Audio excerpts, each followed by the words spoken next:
ప్రతిష్టాత్మక ఆస్కార్ అవార్డులు ప్రదానం చేసే the academy of motion pictures arts and sciences 398 మందికి ఈ ఇయర్ కొత్తగా ఆస్కార్ కమిటీలో సభ్యత్వం కల్పించింది. ప్రజెంట్ ఆస్కార్ కమిటీలో ఇప్పుడు 10,000 మందికి పైగా ఉన్నారు. కొత్తగా జాయిన్ అయ్యే వారితో కలిపితే 10,817 మంది అవుతారు. అందులో ఓటింగ్ వేసే హక్కు అంటే రాబోయే ఆస్కార్ అవార్డ్స్కి ఓటింగ్ చేసే హక్కు 9,375 మందికి మాత్రమే ఉంటుంది. ఇక ఇండియన్ సినిమా ప్రేక్షకులకు మరి ముఖ్యంగా తెలుగు ప్రజలకు ఒక గర్వకారణమైన అంశం ఏంటంటే RRR చిత్ర బృందం నుంచి కొత్తగా 6 ఆస్కార్ కమిటీకి ఎంపికయ్యారు. RRR సినిమాలోని నాటు నాటు పాట బెస్ట్ ఒరిజినల్ సాంగ్ విభాగంలో ఆస్కార్ అందుకొని చరిత్ర సృష్టించిన సంగతి మనకు తెలుసు.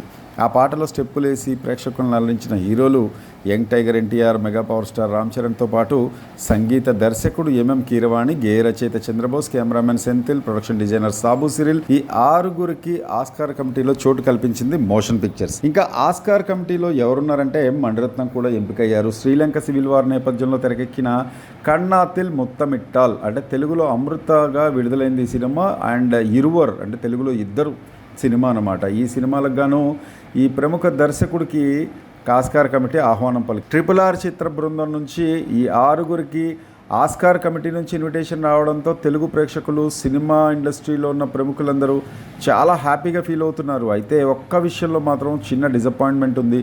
RRRకి కర్త కర్మ క్రియ ఆ సినిమా కెప్టెన్ దర్శక ధీరుడు SS రాజమౌళి కూడా ఈ ఆస్కార్ కమిటీ నుంచి ఇన్విటేషన్ అందితే బాగుండేదని అభిప్రాయపడుతున్నారు. అసలు ఏ బేసిస్ మీద కమిటీ సెలక్షన్స్ చేస్తోందో మామూలు ప్రేక్షకుల అంచనాలకు అసలు అందడం లేదు. ఏది ఏమైనా జక్కన్నకి కూడా ఇన్విటేషన్ వస్తే ఫెంటాస్టిక్గా ఉండేది. రాకపోవడం అనేది నిజంగా టాలీవుడ్కి ఓ పెద్ద డిసప్పాయింట్మెంటే. ఇక వచ్చే ఏడాది 96వ ఆస్కార్ అవార్డు వేడుక మార్చి 10న స్టార్ట్ అవుతుంది.